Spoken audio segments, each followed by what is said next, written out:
आज 15ই মার্চ আমাদের কুমায়ুন যাত্রা শুরু হলো। আমরা বাগ এক্সপ্রেস করে গেছিলাম 36 ঘন্টা জার্নি, কিন্তু সেটা হয়ে দাঁড়ালো 40 ঘন্টায়। তো আমাদের 3 টায়ার এসি ছিল, কামরা এবং বাথরুমটা মোটামুটি ভালোই ছিল, পরিষ্কারই ছিল, কোনো অসুবিধা কিছু হয়নি। তো আমরা প্রথমেই যাব সুইসাইড আর লাভাস পয়েন্টে। তো এই পয়েন্ট দেখে আমরা যাব ইকো কেভ পার্কে। তো এই পার্কের মধ্যে বিভিন্ন রকমের কেভ রয়েছে। এই কেভের মধ্যে অনেক অ্যাক্টিভিটি আছে, যেটাতে বাচ্চারা খুব এনজয় পাবে। তো কেভে ঢোকার মুখে একটা কথা বলা গাছ দেখতে পেলাম, খুবই সুন্দর। তো এই কেভের মধ্যে বিভিন্ন রকমের কেভ আছে, যেমন tiger cave, panther cave, bat cave, apps cave. আমরা মোটামুটি সব কেভেই ঢুকেছিলাম। তো মাথা বাঁচিয়ে এখানে মেনলি যেতে হয়, আর রাস্তাগুলো একটু স্লিপারি, অন্ধকার ছিল। তো কেভগুলো ভীষণই অ্যাডভেঞ্চারমূলক। তো আমরা প্রথমেই যাব টাইগার কেভের দিকে।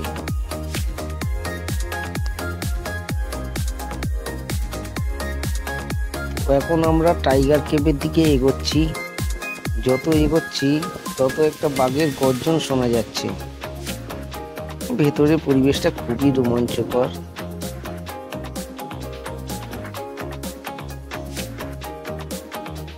ঢোকার সঙ্গে সঙ্গেই বাঘের গর্জন নিয়ে একটা ভেতরে পরিবেশটা অন্যরকম করে দিয়েছে। তো এই রাস্তাটা একটু স্লিপারি, ওই জন্য একটু কষ্ট করে নামতে হবে এবং সাবধানে খুব নামতে হবে। তো পাথর ছিল উপরে, তো মাথাটা একটুখানি বাঁচিয়ে বাঁচিয়ে যেতে হবে। রাস্তাগুলো একটু এবড়ো খেবড়ো, সাবধানেই নামতে হচ্ছে।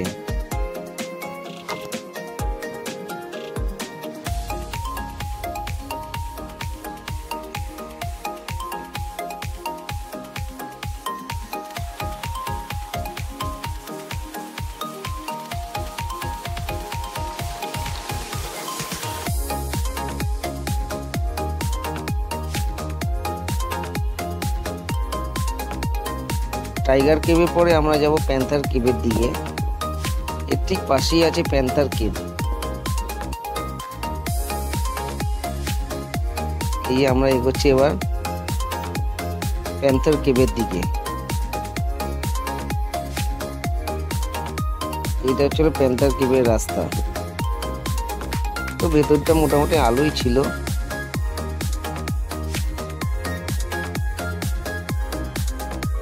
পুরোটাই ন্যাচারাল।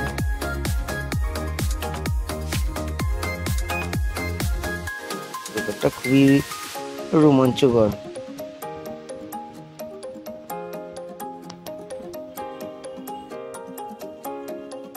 তো কিছু দূর এগোনোর পরে রাস্তাটা আবার শুরু হয়ে গেছে, তো সাবধানে এগোতে হচ্ছে।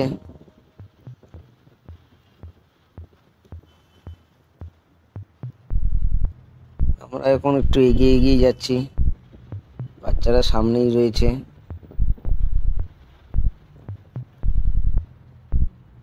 এই হচ্ছিল রাস্তার ছবি, আপনারা দেখলেই বুঝতে পারবেন। এই শুয়ে বসে মোটামুটি এভাবেই এগোতে হবে।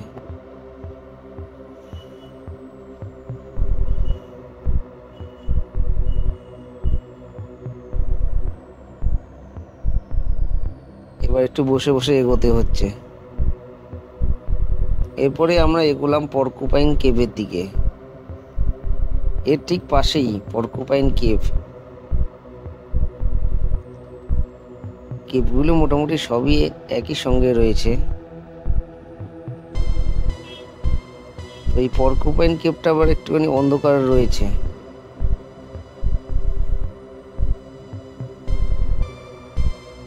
এই পর্কুপাইন কেভের রাস্তাটা আবার একটু সরু। এই কেভের পাশেই রয়েছে ব্যাট কেভ।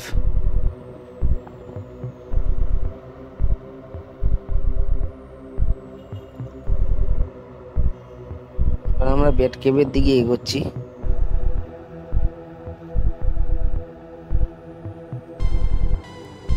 এখন আমরা ব্যাট কেভের দিকে এগোচ্ছি।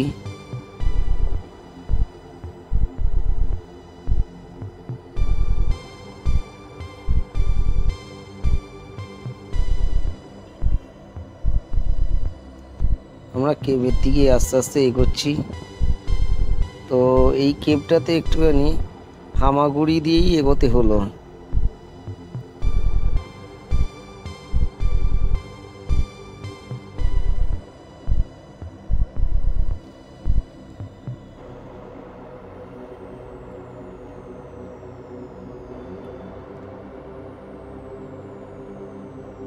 এই দেখুন, আমাদের টিমের একজন মেম্বার আসছে হামাগুড়ি দিয়ে।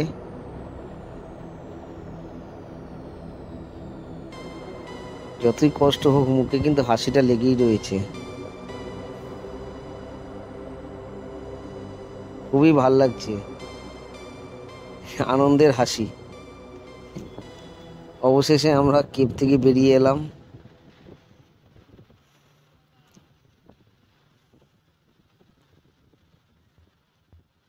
এই ব্যাট কেভটাতে আমাদের রীতিমতো বসে বসেই যেতে হলো।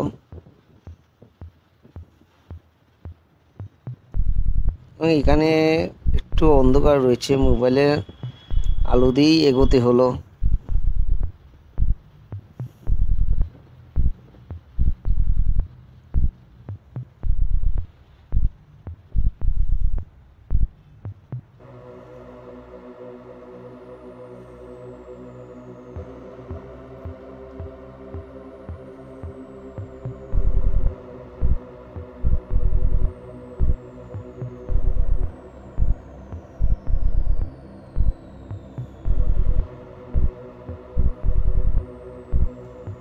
সাবধানে সাবধানে এগোতে হচ্ছে আমাদের।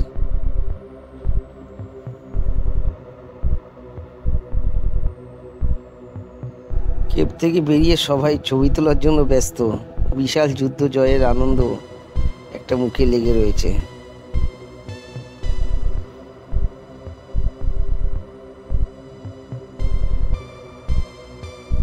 সবাই ভালো পোজ দিয়ে দাঁড়িয়ে আছে।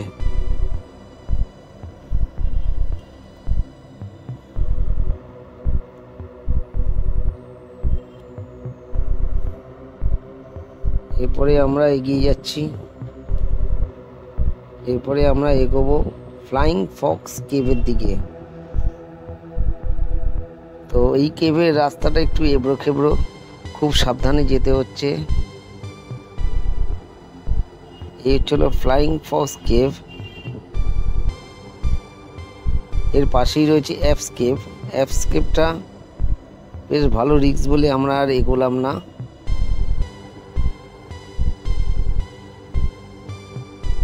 এই হচ্ছিল, আমরা যাচ্ছি অ্যাপস কেভের দিকে। এবার এগোচ্ছি অ্যাপস কেভের দিকে।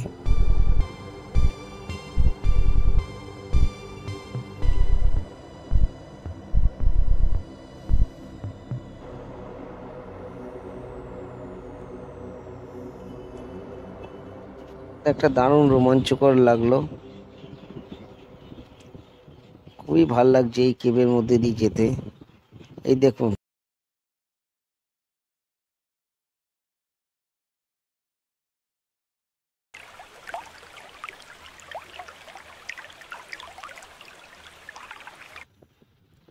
এরপরে আমরা গেলাম নৈনিতাল লেকের দিকে। তো লেকে এলাম, অথচ বোটিং না করলে চলে, তাই একটুখানি বোটিং করে নিলাম। নৈনিতাল লেকটা খুবই সুন্দর, অসাধারণ। এরপরে আমরা গেলাম নয়নাদেবী মন্দিরে। রাতের নয়নাদেবী মন্দির যেন আরো বেশি অপরূপ হয়ে গেল।